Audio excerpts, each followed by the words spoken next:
Consolidación. En el campo, cuando el esfuerzo sobre una capa de arcilla saturada se incrementa, por ejemplo por la construcción de una cimentación, la presión de poro del agua en la arcilla aumentará, y esto es debido a que la permeabilidad en las arcillas es muy pequeña, es decir que el agua en las arcillas se encuentra atrapada. En cambio, en las arenas y gravas el agua fluye libremente.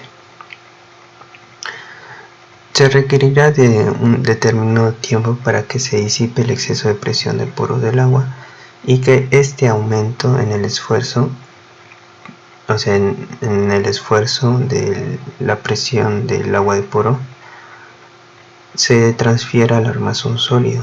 Es decir que cuando ya todo el exceso de presión de agua de poro fluya o salga de la arcilla, ese exceso de presión que mantuvo se va a transferir a las partículas sólidas del suelo o de la arcilla en este caso.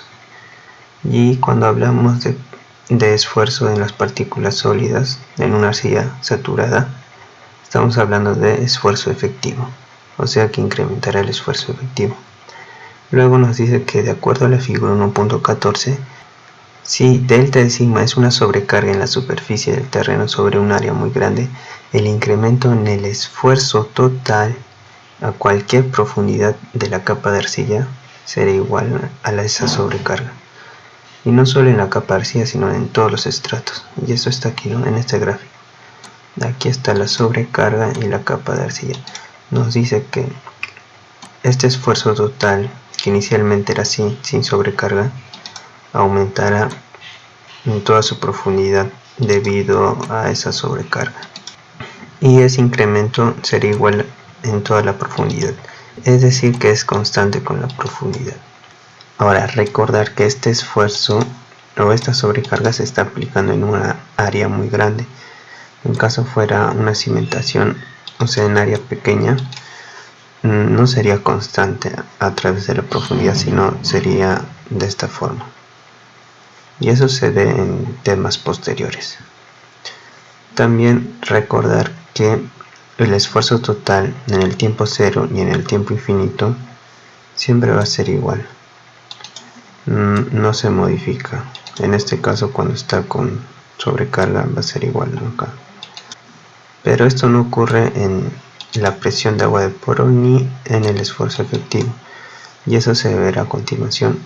Aquí nos dice: sin embargo, en el tiempo cero, es decir, inmediatamente después de aplicar el esfuerzo, el exceso de presión de agua de poro a cualquier profundidad delta U será igual a la sobrecarga. Y eso está aquí, ¿no? En la arcilla, si nos ponemos a medir con este piezómetro a cualquier profundidad, esto se mantiene constante, esta altura piezométrica. Y esa presión extra es igual a la sobrecarga. Todo eso en el tiempo cero. Y eso está plasmado en este gráfico, ¿no? En el tiempo cero, aquí no hay incremento de presión porque es arena. Este es el estrato de arcilla. Como dice, el incremento de la presión del agua de poro es constante, es igual en toda la profundidad y es igual a la sobrecarga.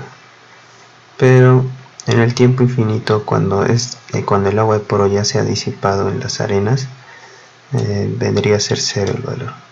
Y como tenemos este valor del incremento de la presión de agua de poro y también el incremento del esfuerzo total, sabemos que la resta nos daría el incremento del esfuerzo efectivo. Así que en el tiempo cero, si restamos estos dos gráficos, nos daría esto, ¿verdad? Pero lo que nos importa es en el estrato de la arcilla. Aquí sería 0 porque este valor es igual a este. Y en el tiempo infinito, como es 0, se quedaría igual, ¿no? Nos quedaría la sobrecarga. Y eso lo mencionan aquí arriba. De aquí el incremento en el esfuerzo efectivo en el tiempo 0 será, incremento efectivo es la resta, va a ser 0 porque este valor es igual a este. En el tiempo infinito cuando el agua se haya disipado debido al drenaje hacia las capas de arena, el incremento de la presión de agua de porro va a ser 0. Entonces el incremento del esfuerzo efectivo sería, como esto es 0, solo sería la sobrecarga. Y por último nos dice que este incremento gradual en el esfuerzo efectivo en la capa de arcilla ocasionará un asentamiento durante un periodo de tiempo y se le refiere como consolidación. Está diciendo esto, que en el tiempo 0 aquí el esfuerzo efectivo es 0, pero mientras pasa el tiempo hasta un tiempo infinito, este esfuerzo se incrementa y durante ese tiempo ocurre un asentamiento. A todo ese procedimiento se le llama consolidación. Y esto solo ocurre en arcillas que están bajo el nivel freático o llamadas saturadas. Porque en caso fueran arcillas que no están sumergidas, en ese caso lo que pasaría sería un asentamiento inmediato o elástico. Ahí también comentar que a esta consolidación se le llama consolidación primaria y hay otra que se llama consolidación secundaria que se ven en temas posteriores, así como el asentamiento elástico. Eso es todo, gracias. Es decir, en el tiempo 0 y en el tiempo infinito siempre se mantiene igual, o en este caso va a ser así, ¿no? Pero eso no ocurre con la presión de agua de poro ni con el esfuerzo efectivo, y eso nos mencionan a continuación. Sin embargo, en el tiempo 0, es decir, inmediatamente después de aplicar el esfuerzo, el exceso de presión de poro del agua a cualquier profundidad será igual a la sobrecarga. Ahora nos menciona sobre el ensayo de laboratorio, el ensayo de consolidación, que se trata de una muestra de suelo que está dentro de un anillo. El anillo simula el confinamiento de esta muestra y que está también entre dos piedras porosas, arriba y abajo, a la cual se le aplica una carga y también que todo esto está sumergido en agua, lo cual simula que es una muestra saturada. En estos casos sería arcilla, ¿no? De este ensayo de laboratorio se obtiene la curva de consolidación, que es la siguiente, y de aquí se obtienen tres parámetros importantes. El primero es la carga de preconsolidación, que viene a ser la máxima presión de sobrecarga efectiva a la que la muestra de suelo estuvo sometida en su pasado geológico, y que está denotado por sigma, que viene de los esfuerzos, ¿no? Sigma prima porque es una presión efectiva, y el subíndice C, que es de preconsolidación. Así que recuerden que esta es la máxima presión efectiva a la que estuvo sometida en el pasado el suelo, y se obtiene mediante 5 pasos.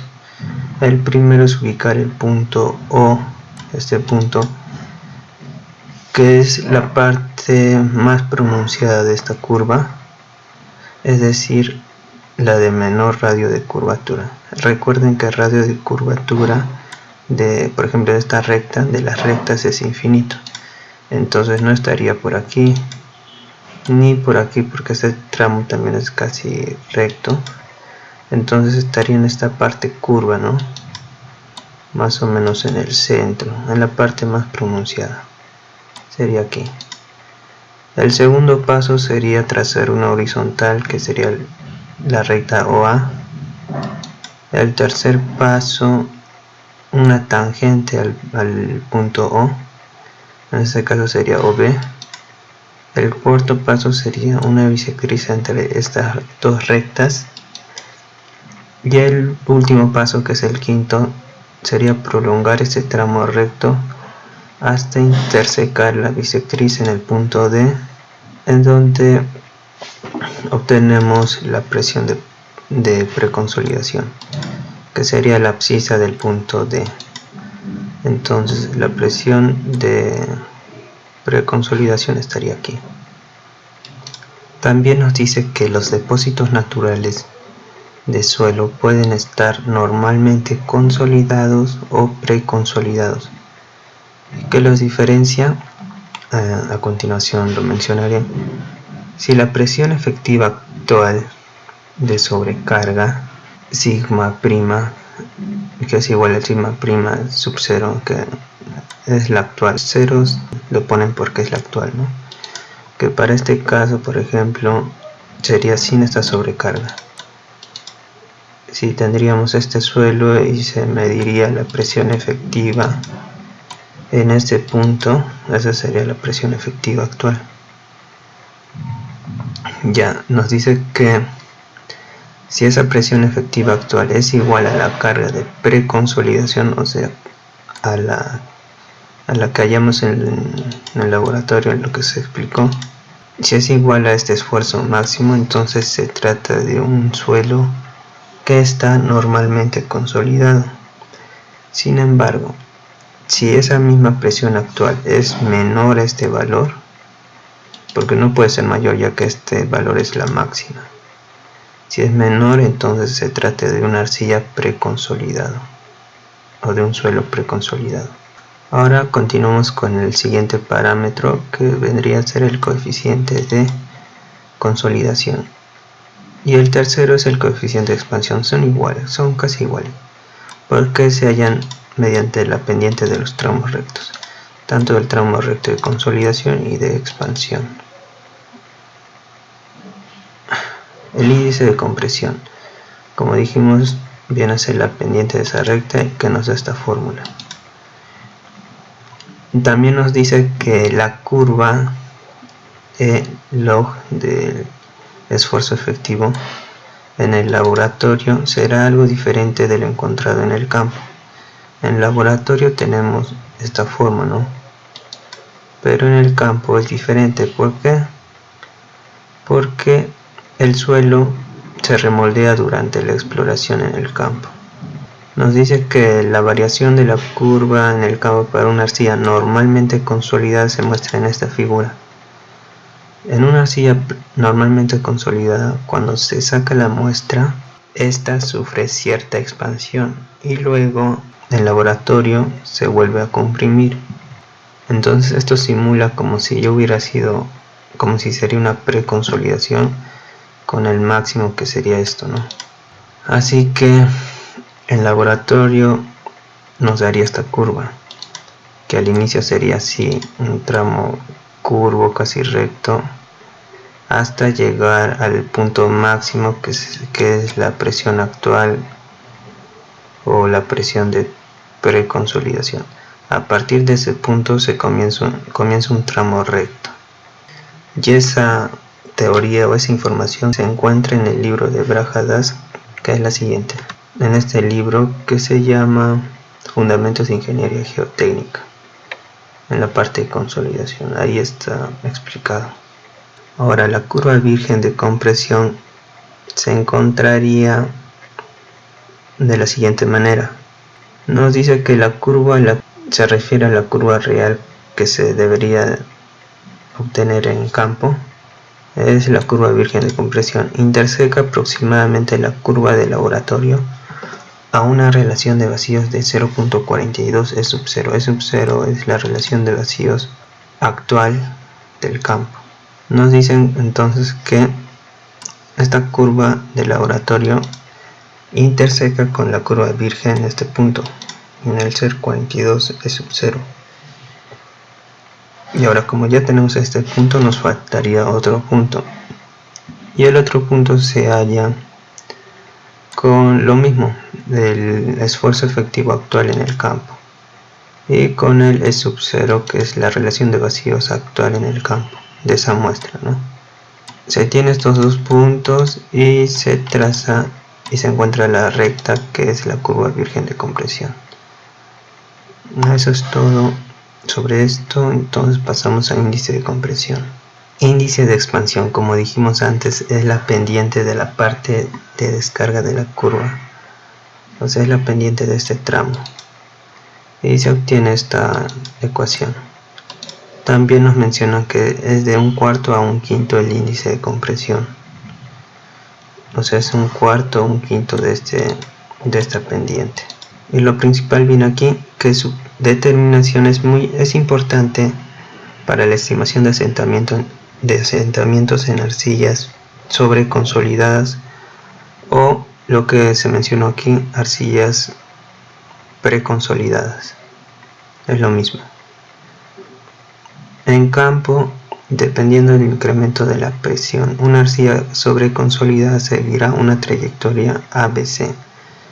Claro que sí, ya que es preconsolidada, ¿no? Es decir que en campo tiene una presión actual menor a la máxima en su vida geológica. Entonces, al aumentar la presión, el cambio de relación de vacíos va a ser menor hasta llegar al punto de la máxima presión efectiva, que es esta carga de preconsolidación. Luego el cambio de la relación será mayor, entonces va a seguir ese tramo recto más pronunciado debido a que el cambio de relación va a ser mayor. Ahora, ¿cómo se obtiene este gráfico ABC a partir del gráfico de laboratorio? Se obtiene casi igual que aquí. Primero encontrar el punto A, que es la relación de vacíos de la muestra actual, y la presión efectiva actual en el suelo, en el campo. El punto C es prácticamente lo mismo, ¿no? Y la intersección en el punto 0,42 es sub 0. Y el punto B, que sería justamente en la abscisa de la carga de preconsolidación, pero no sabríamos en qué ordenada. He ahí la importancia del índice de expansión, ya que su pendiente es similar a la pendiente que une el punto A con el B.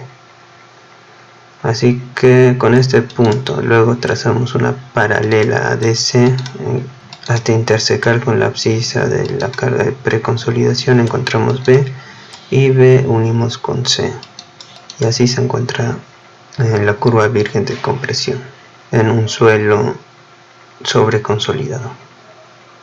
Gracias.